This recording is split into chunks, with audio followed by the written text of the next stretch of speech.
नमस्कार किसान साथियों, मैं हूं संदीप और आप देख रहे हैं अपना favourite Facebook page agriculture farmer और यूट्यूब चैनल एग्रीकल्चर फार्मिंग, जिसमें सभी साथियों का एक बार पुनः स्वागत है। साथियों, रोजाना अपने इसी समय आज के बाजार भाव क्या कुछ रहे हैं, आने वाले समय में बाजार भाव क्या कुछ रहने की संभावना है, इसी विषय को लेकर लाइव आते हैं। लेकिन आज का जो टॉपिक है, आपने ऊपर देखा होगा, प्रधानमंत्री फसल बीमा योजना को लेकर अपनी वार्तालाप रहेगी।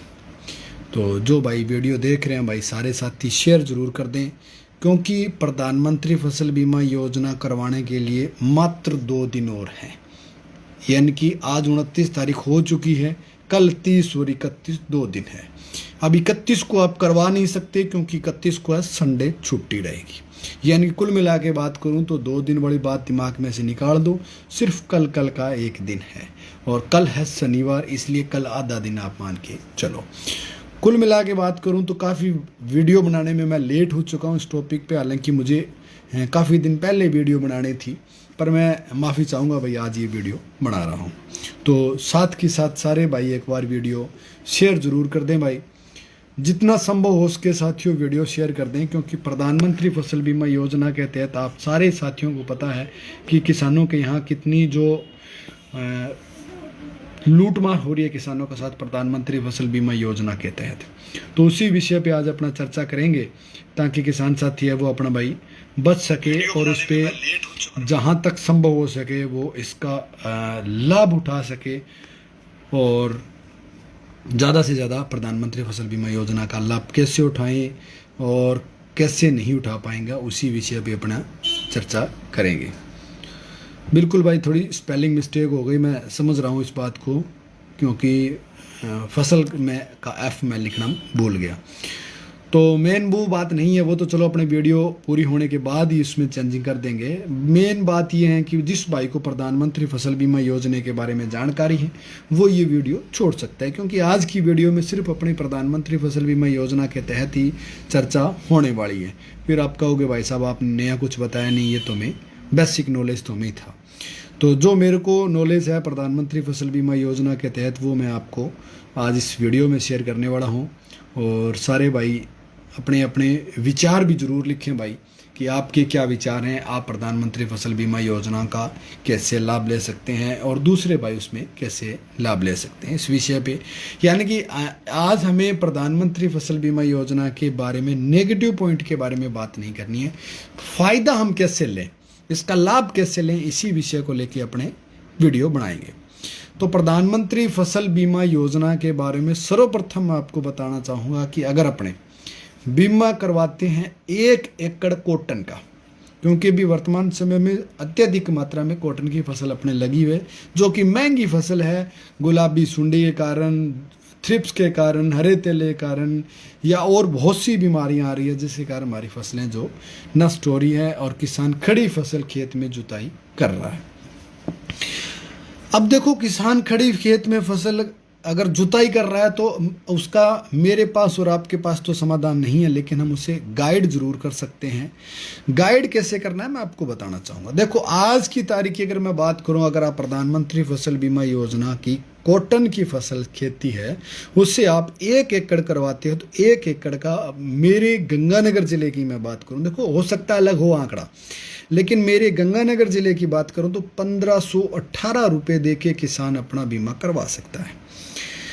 चाहे आप ऑनलाइन करवाएं, चाहे आप बैंक के माध्यम से करवाएं, 1518 रुपये, जिसमें सरकार द्वारा सब्सिडी जो किस्त, यानी कि हम कहते हैं जिसे साधारण भाषा में 1518 रुपये तो हमें अपनी तरफ से देना पड़ेगा, और सरकार दे रही है 2744 रुपये समथिंग कुछ पैसे हैं, वो उस बीमा कंपनी को सरकार और हम दोनों मिलके दे रहे हैं कि भैया आप हमारी इस फसल के बारे में जो सुरक्षा गारंटी प्रदान कर रहे हो वो आप करोगे, और बदले में अगर हमारी फसल नुकसान हो जाता है, 100% चौपट हो जाती है, या उनका जो एक लिमिट दायरा है, उस लिमिट के दायरे से ऊपर जाके हमारी फसल नष्ट हो जाती है, तो हमें लाभ मिलता है 30,360 रुपये कॉटन की फसल में। कुल मिला के अगर बात करूं, आप जागरूक किसान हैं, आप एक युवा साथी हैं, पढ़े लिखे हैं, आप 2-4 दिन की बैंकों में और जो ई मित्रा वाले के पास जाना आना कर सकते हैं। एंड्रॉयड फ़ोन आपके हाथ में, आपको थोड़ा बहुत नॉलेज है तो आप इस विषय पे थोड़ा नॉलेज रखते हैं तो इसका लाभ ले सकते हैं साथियों। यानी कि कुल मिला के बात करूं, जो किसान साथी आज कॉटन की फसल की जुताई कर रहा है उन साथियों को 1518 रुपये दे के आप 30,360 रुपये गवर्नमेंट से ले सकते हो। देखो, मेहनत करनी पड़ेगी आपको। अगर आपको पैसे नहीं दे रही है कंपनी, इंश्योरेंस कंपनी आपको पैसे नहीं दे रही है, आपका खेत चौपट हो रहा है, तो आप कोर्ट में जा सकते हैं, आप कंपनी पर क्लेम कर सकते हैं, आप कंपनी पे एफआईआर दर्ज करवा सकते हैं। प्रधानमंत्री फसल बीमा योजना के खिलाफ आप कोर्ट में भी जा सकते हो। तो ये आप मन में से वहम निकाल दो कि हमें प्रधानमंत्री फसल बीमा योजना करवाने के बाद लाभ नहीं मिलेगा और हमें इसके पैसे नहीं मिलेंगे। देखो, पैसे देने ही पड़ेंगे कंपनी को। वो इस चीज़ पे निर्भर करता है कि हमें कितने रुपये कब मिलेंगे। उसी विषय की अपने इस वीडियो में चर्चा करेंगे। तो वीडियो थोड़ी लंबी जरूर रहेगी। सारे साथियों से निवेदन रहेगा, वीडियो साथ के साथ शेयर जरूर कर दें और अपने अपने विषय की चर्चा जरूर करें भाई। अगर मैं बात करूं एक साधारण एक किसान के यहाँ जिसके 15 एकड़ नरमा, यानी कि राजस्थान में अपने एक मुरबा अगर किसी ने नरमा बो रखा है, राजस्थान में 15 एकड़ और एक मुरबा बराबर होता है। तो 15 एकड़ और एक मरबा की अगर मैं बात करूं तो 22,770 रुपये में आप बीमा करवा सकते हो अपने एक मरबे कंप्लीट का। 22,770 रुपये में आपने बीमा करवाया, जिसमें प्रधानमंत्री फसल बीमा योजना के तहत सरकार द्वारा 41,168 रुपये उसमें वहन किए जाएंगे। यानी कि 22,770 तो अपने देंगे, बाकी सरकार देगी इंश्योरेंस कंपनी को। और इंश्योरेंस कंपनी साल के एंड में जब हमारा फसल नुकसान हो जाती है, कॉटन की फसल हमारी 100% नुकसान हो जाती है, गुलाबी सुंडी को लेके या किसी दूसरे कारण से अगर नुकसान होती है, तो हमें मिलेगा लाभ 4,55,400 रुपये एक मुरबे में मिलने वाले हैं। कुल मिला के मैं बात करूं तो कतई नुकसान वाला बीमा नहीं है भाई। जो हमने ज़मीन लीज पे ली है वो हमारा पूरा पैसा कवर हो रहा है। तो मेरे विचार से आपको प्रधानमंत्री फसल बीमा योजना करवाना चाहिए। अब जिन साथियों को नुकसान हो रहा है उसका कारण बताऊं कि नुकसान होने का उनका रीज़न क्या है। रीज़न ये है कि जिन साथियों ने बैंक से ऋण ले रखा है उन साथियों को अत्यधिक नुकसान होता है प्रधानमंत्री फसल बीमा योजना का। सिर्फ उन्हीं साथियों को नुकसान होता है, बाकी को नहीं होता। क्यों नुकसान होता है उस विषय पे मैं आपसे चर्चा करना चाहूँगा। आप वीडियो साथ के साथ ज़रूर शेयर करें भाई। देखो, जिन साथियों ने फसल बीमा करवाना है या करवा रखा है बहुत अच्छी बात है, लेकिन आपको अनुभव होना चाहिए कि अगर आप बैंक से आपने किसी भी प्रकार का ऋण ले रखा है, यानी कि पैसा ले रखा है आपने, चाहे वो आपकी KCC हो, चाहे वो लिमिट हो, चाहे कुछ और हो, किसी भी नाम से हो, अलग अलग राज्यों में अलग अलग नाम से उसे पुकारा जाता होगा। लेकिन कुल मिला के बात करूं तो सरकार की एक ऐसी योजना है कि आप जिस समय किसान ने ऋण उठाया था उस समय किसान ने सारे डॉक्यूमेंट ज़मीन के दिए थे। मेरी ज़मीन नहरी है या बिरानी है। नहरी है तो मैंने कौन सी फसल बोई है, कौन सी नहीं बोई है, कौन सी बीघे में बोई है, वो सारी जानकारी हम बैंक को उपलब्ध करवाते हैं। उसी आधार पे क्या है कि बैंक उसी दिन हमारा बीमा कर देता है। अब बैंक ने क्या है कि एक अंदाजन एवरेज निकाल के हमें हर साल वो क्या है कि बीमा शुरू कर देते हैं। अब 1 से 5 जो हमारे किले हैं, राजस्थान में एक मुरबे में 25 किले होते हैं। अब 1 से 5 जिस साल मैंने बीमा करवाया या KCC उठाई उस साल तो क्या है कि 1 से 5 किले में मैंने बो रखा था ग्वार, और इस साल मैंने बोल दिया वहाँ पे नरमा। अब बैंक क्या करेगा, 1 से 5 किले में जो है ना ग्वार का बीमा कर देगा। भाई किसान ये हल्की ज़मीन है, इसमें ग्वार बोता होगा, तो बैंक ने अमूमन अपने आप से सोच के उस किसान का बीमा कर दिया ग्वार का। और 21 से 25 में मैं हर साल नरमा बोता हूँ, लेकिन इस बार मैंने क्या है कि चेंज कर दिया। इस बार मैं 21 से 25 में ग्वार लेके आ गया। अब मेरा बीमा तो देखो 5 बीघा नरमे का भी हो गया और 5 बीघा मेरे गवारे का भी बीमा हो गया।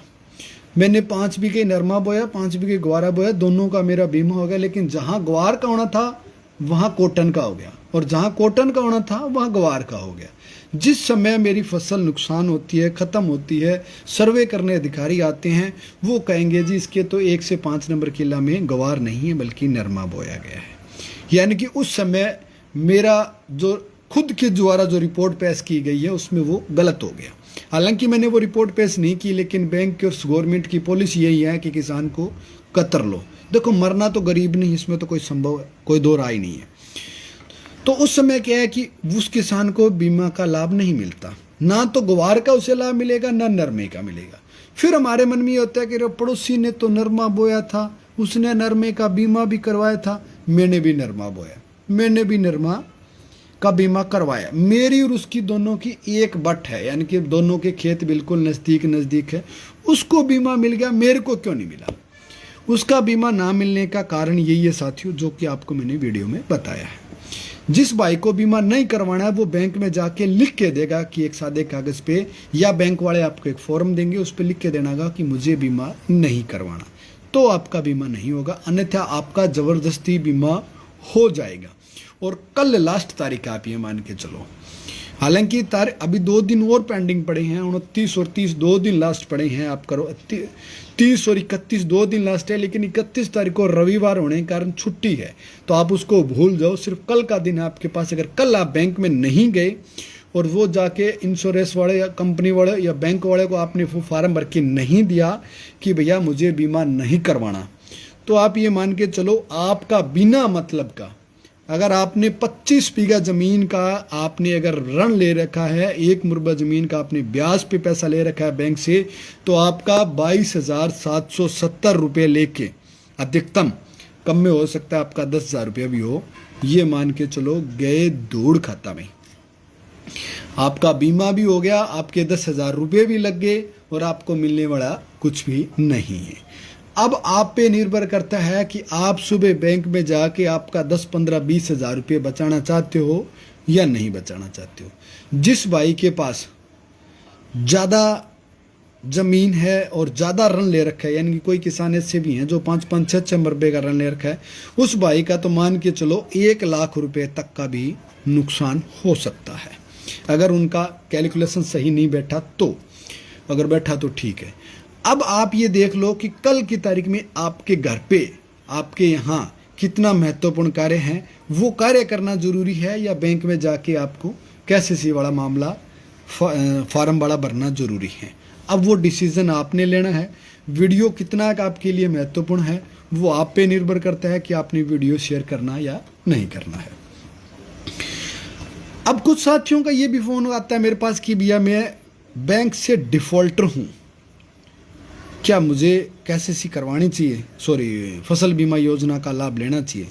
भाई लेना चाहिए बिल्कुल। क्या मैं प्रधानमंत्री फसल बीमा योजना करवा सकता हूँ? भाई बिल्कुल करवा सकते हो। जिन साथियों ने बैंक से ऋण नहीं ले रखा है वो साथी अगर बैंक में जाके लिख के देंगे कि मेरे को इस बीघे के या इस फसल का इतना मेरे को बीमा चाहिए, और वो ऑनलाइन माध्यम से या ऑफलाइन माध्यम से बैंक में जाके वो किस्त जमा करवाएगा तो उसका बीमा होगा, अन्यथा उसका बीमा नहीं होगा, यानी कि उसे लाभ नहीं मिलेगा। अब जिन साथियों ने बैंक से पैसा नहीं ले रखा है, ऋण नहीं ले रखा है, KCC नहीं बनवा रखी है, उन्हें बैंक में जाके KCC करवानी होगी, अन्यथा उनकी नहीं होगी। जोर ज़बरदस्ती सिर्फ गरीबों की होगी जिन्होंने बैंक से कर्जा ले रखा है। तो जो साथी कर्जदार हैं बैंक के, जिन्होंने पैसा ले रखा है, भाई वो साथी मेरे विचार से सुबह बैंक में ज़रूर चले जाएं। अगर बैंक में आपके जानकार हैं तो आप बैंक से संपर्क कर सकते हो, फ़ोन पे संपर्क कर सकते हो, जैसे भी आपकी सुविधा हो वैसे आप संपर्क कर सकते हो। अब बात ये आती है कि आप प्रधानमंत्री फसल बीमा योजना के बारे में अत्यधिक जानकारी लेना चाहते हो, यानी कि मैंने जो जानकारी आपको उपलब्ध करवाई है हो सकता है ये जानकारी हो गलत, क्योंकि मेरे को जितना अनुभव था ना वो मैंने आपको वीडियो में बताया है। हो सकता है, बड़ी बात नहीं है। देखो मैं कन्फर्म नहीं हूँ हर चीज़ पे, क्योंकि सरकारी गाइडलाइन के अनुसार ही हमें कार्य करना पड़ेगा। तो जो सरकारी गाइडलाइन है वो तो देखो अपने को माननी पड़ेगी। सरकारी गाइडलाइन के लिए आपको गूगल पे टाइप करना होगा प्रधानमंत्री फसल बीमा योजना, यानी कि प्रधान M मंत्री F फसल बीमा बी और योजना का वाई। ये लिख के आप गूगल पे सर्च करोगे तो एक एप्लीकेशन टाइप का खुल जाएगा, उसमें सारी डिटेल आपको मिल जाएगी। 713 जो अपनी तहसीलें हैं राजस्थान की, हर तहसील में एक अधिकारी नियुक्त किया गया है प्रधानमंत्री फसल बीमा योजना के लिए। उस अधिकारी का वहां आपको कॉन्टैक्ट नंबर भी मिल जाएगा, यानी कि मोबाइल नंबर भी मिल जाएगा, जो कि आपको सही दिशा निर्देश और सही गाइडेंस करेगा प्रधानमंत्री फसल बीमा योजना के बारे में। कौन सी फसल के कितने रुपये आपको देने हैं, कितने रुपये सरकार देगी, कितने रुपये आपको मिलेगी, उससे संबंधित आपको सारी जानकारी वो उपलब्ध कराए। अगर उसके वहाँ तक आप नहीं पहुँच पाते हो तो सिंपल और साधारण तरीका आपको बता देता हूँ। आप अपने ग्राम सेवक को फ़ोन कर सकते हो, आप अपने नज़दीकी कृषि पर्यवेक्षक अधिकारी को फ़ोन कर सकते हो, आप अपने नज़दीकी सरपंच को फ़ोन कर सकते हो। आपका सरपंच आपको ग्राम सेवक का नंबर देगा या कृषि पर्यवेक्षक अधिकारी यानी कि एग्रीकल्चर सुपरवाइजर का नंबर प्रोवाइड करवाएगा, वो भी आपको इसकी जानकारी देगा। उसका कर्तव्य है, उसकी ड्यूटी है कि वो आपको जानकारी उपलब्ध करवाए। वो आपको मना नहीं कर सकता, जवाब नहीं दे सकता। अगर वो मना कर रहा है, जवाब दे सकता है, तो आप तहसीलदार के यहाँ पेश हो सकते हो। तहसीलदार की जिम्मेवारी बनती है कि वो आपको अथॉराइज्ड पर्सन के बारे में जानकारी उपलब्ध करवाए कि ये व्यक्ति आपको इससे संबंधित जानकारी देगा। पिछले बार फसल बीमा काटा है या नहीं है, कैसे कंफर्म किया जा सकता है, टोल फ्री नंबर। आप अपने बैंक में जाके पता कर सकते हो कि पिछले साल का बीमा आपके कटा या नहीं कटा। अगर कटा है तो आपके बैंक में अगर आपने ऋण ले रखा है तो और ज़्यादा माइनस में हो गया, और अगर आपके खाते में पैसे हैं तो उसमें से कटा। सिंपल सी बात है, बड़ी बात नहीं है साथियों। आपको सिर्फ जागरूक होने की ज़रूरत है। वर्तमान समय जागरूकता का है। अगर आप जागरूक हैं तो आप अपना नुकसान होने से बचा सकते हो। आप एक आधुनिक तरीके से, बेहतरीन तरीके से खेती कर सकते हो। अन्यथा भैया आज का टाइम ऐसा है, बड़े बड़े किसान को हर कोई लूटने की कोशिश करता है, चाहे वो मैं हूँ चाहे कोई दूसरा व्यक्ति हो। जिसका जितना संभव हो सके, जितना जिसका जोर लगे, भैया लूटने की कोशिश करते हैं आजकल। तो प्रधानमंत्री फसल बीमा योजना से संबंधित अगर किसी भाई ने कोई बात पूछनी हो तो भाई पूछ लो, मैं रिप्लाई दे देता हूं, क्योंकि समय साथियों आपके पास बहुत कम है। वीडियो शेयर करें ना करें आपकी इच्छा है, लेकिन मेरे विचार से आपको वीडियो शेयर करना